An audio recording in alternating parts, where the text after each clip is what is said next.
পানি নিষ্কাশনে ধীরগতির কারণে লক্ষ্মীপুরের বন্যা পরিস্থিতি তেমন উন্নতি হয়নি। এখনও পানিবন্দী অন্তত ৮ লাখ মানুষ। সেখানকার সবশেষ খবর জানাবেন সহকর্মী তৌহিদুর রহমান। হ্যাঁ, আপনি ক্ষয়ক্ষতির ব্যাপারে যেটি বলছিলেন, লক্ষ্মীপুরের প্রায় ৯০ এলাকার গত ২ সপ্তাহ ধরে পানিবন্দী ছিল। এখানকার প্রায় ৮ লাখ মানুষ দীর্ঘদিন থেকে পানিবন্দী ছিল।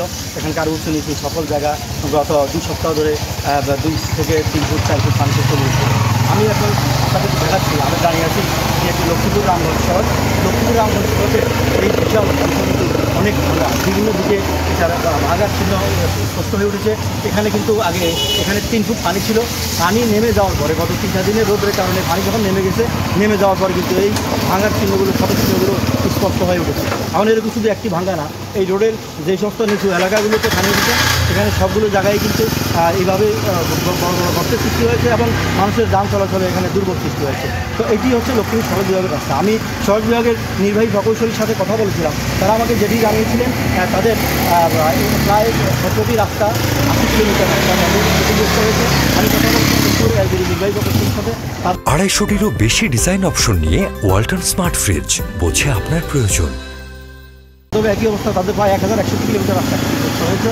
এখন লক্ষ্মীপুরের মানুষের দাবি হচ্ছে রাস্তাগুলো দ্রুত মেরামত করা। আমি একটু স্থানীয় একটু মানুষের সাথে কথা বলি, তারা তো ভুক্তভোগী। তো বলেন তো আপনারা কীভাবে? আমাদের এই রাস্তাটা অত্যন্ত গুরুত্বপূর্ণ সড়ক। এখান থেকে হাজার হাজার মানুষ প্রতিদিন চলাফেরা করে, কিন্তু বিগত 2 সপ্তাহ যাবৎ এখানে একবার হাঁটুর উপর পর্যন্ত পানি উঠছিল এবং রাস্তাটা পুরাই ভেঙে গেছে।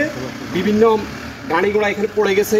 মানুষের চলাফেরা প্রতিদিন এখানে আশেপাশের বাড়িগুলো আছে, ওগুলো সব ডুবে গেছে এবং মানুষ চলাফেরা করতে অনেকের ঘর বাড়িও পড়ে গেছে। বিশেষ করে এই রাস্তাটা অত্যন্ত গুরুত্বপূর্ণ সড়ক হওয়াতে আমরা চাইতেছি দ্রুত যেন এই রাস্তাটা সংস্কার হয়, দ্রুত যারা কর্তৃপক্ষ আছে এবং এখান দিয়ে ঢাকার গাড়িগুলো চলে।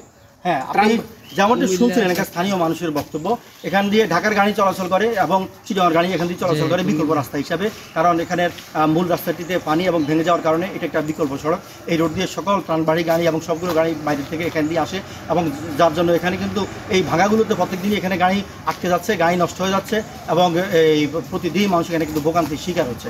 তো আমি এখানকার স্থানীয় মানুষদের একটাই দাবি, যাতে তাদের ভোগান্তি লাগবে দ্রুত, যাতে এসব রাস্তা সংস্কারের জন্য বর্তমান অন্তর্বর্তী সরকার যাতে উদ্যোগ গ্রহণ করে। নাহলে কিন্তু মানুষের দুর্ভোগ বাড়বে, রাস্তার অবস্থা আরও খারাপ হয়ে যাবে, দিন দিন মানুষের কষ্ট বাড়তে থাকবে। এই ছিল লক্ষ্মীপুর থেকে আমাদের ক্ষয়ক্ষতি সর্বোচ্চ।